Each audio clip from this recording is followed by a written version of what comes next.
Agro tourism. Manoharpur गांव में रवि नाम का एक लड़का रहता है। रवि और उसके दोस्त चाय पी रहे होते हैं। अरे रवि, ये बता, मैंने तुझे जो ऑफर दिया था मेरे साथ शहर चल के काम करने का, उसके बारे में तूने क्या सोचा? नहीं भाई, मैं अपना गांव छोड़कर कहीं नहीं जाऊंगा। मुझे यहाँ बहुत सुकून है। तुम जाओ शहर में काम ढूंढने। अरे तो क्या जिंदगी भर इसी तरह अपने माँ पिताजी पर बोझ बने रहोगे? तुम कहते हो खेती बाड़ी तुमसे होती नहीं, शहर जाकर काम करना नहीं चाहते, तो आखिर करोगे क्या? कुछ तो करना ही पड़ेगा जीवन काटने के लिए। क्या मनोज भाई, सुबह सुबह ज्ञान दे रहे हो? तुम मेरी चिंता मत करो, मैं कुछ कर लूंगा। रवि वहाँ से उठकर चला जाता है। रवि बचपन में बहुत होनहार लड़का था। सभी गांव वाले कहते थे कि ये बड़ा होकर जरूर गांव का नाम रोशन करेगा। पर रवि 10वीं पास करने के बाद से कुछ नहीं कर रहा था। बस दिन भर यहाँ से वहाँ घूमते रहता था। घर वाले भी उसे ताने मारते थे। रवि अपने घर पहुँचता है। माँ, मैं आ गया। रवि, मैंने तुझे रसोई का सामान लाने बोला था, लेकर आया?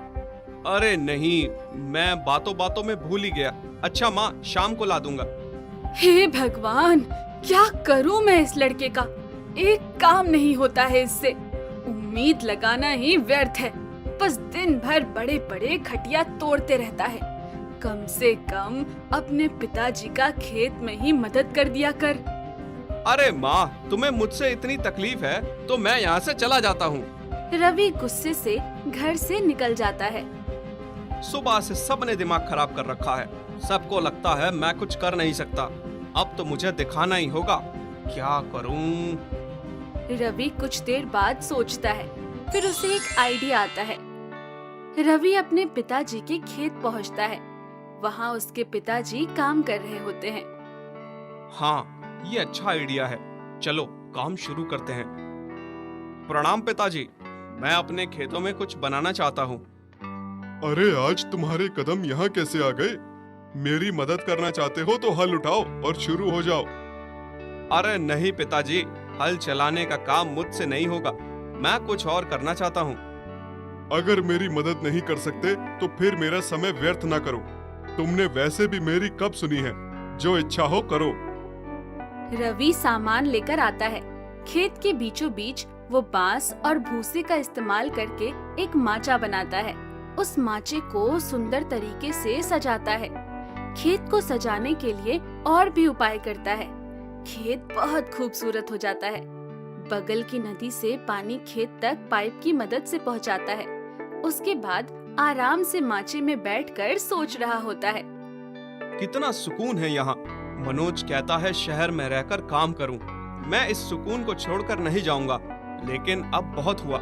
सब मुझे निकम्मा समझते हैं और कुछ काम करने का सोचता हूँ। रात को रवि घर पहुँचता है।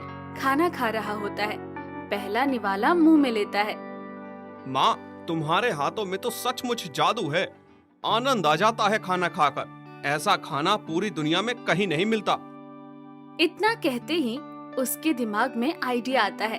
वो पिताजी से कहता है, पिताजी, मुझे अपना काम शुरू करने के लिए कुछ पैसे चाहिए। मैं अब और घर पर नहीं रहना चाहता।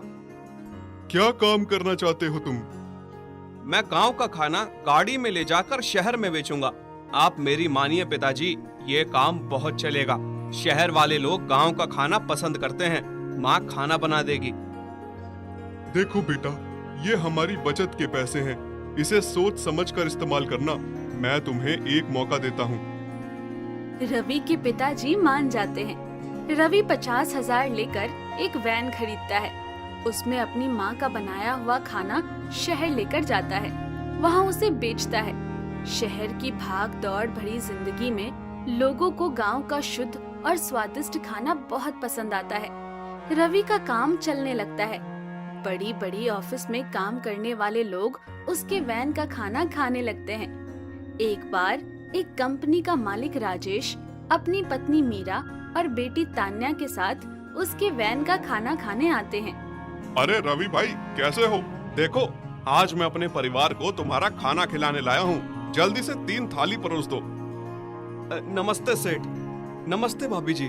अरे छुटकी, बैठिए सेठ, अभी स्वादिष्ट थाली तैयार करता हूँ। देखो मीरा, ये वही जगह है जिसके बारे में मैं तुम्हें बता रहा था।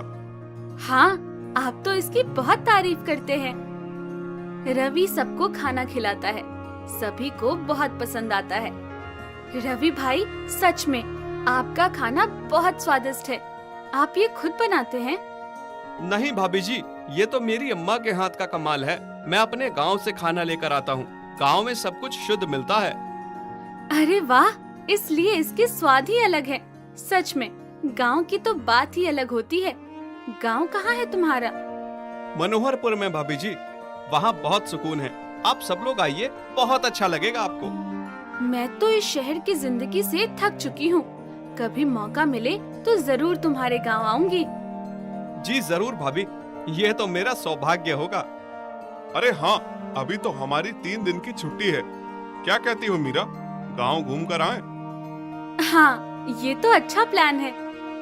अरे हाँ साहब, जरूर। रवि रात में घर पर जाता है। अरे रवि, कैसा चल रहा है तुम्हारा काम? बहुत अच्छा माँ, सभी तुम्हारे हाथ के खाने की तारीफ करते नहीं थकते हैं। अरे, ये तो अच्छी बात है।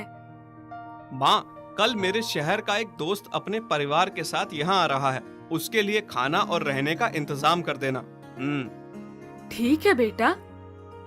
अगले दिन राजेश, मीरा और तान्या के साथ रवि के गांव पहुंचता है। वहाँ रवि उनका बहुत अच्छे से स्वागत सत्कार करता है। घर में अंदर आने से पहले नदी के पानी से पैर धोने को देता है। ये पानी कितना शीतल है, बहुत राहत मिली इससे पैर धोकर। हाँ मीरा, सही कहा तुमने। जी, ये हमारी नदी का पानी है। उसके बाद रवि की माँ सबकी आरती उतारती है और फिर रवि उनको घर के अंदर बहुत इज्जत से बैठने को कहता है। मीरा उनके मिट्टी के घर की ठंडक से बहुत खुश होती है। वाह, इस घर में तो कितनी ठंडक है। सच में एसी से भी ऐसी ठंडक नहीं मिलती।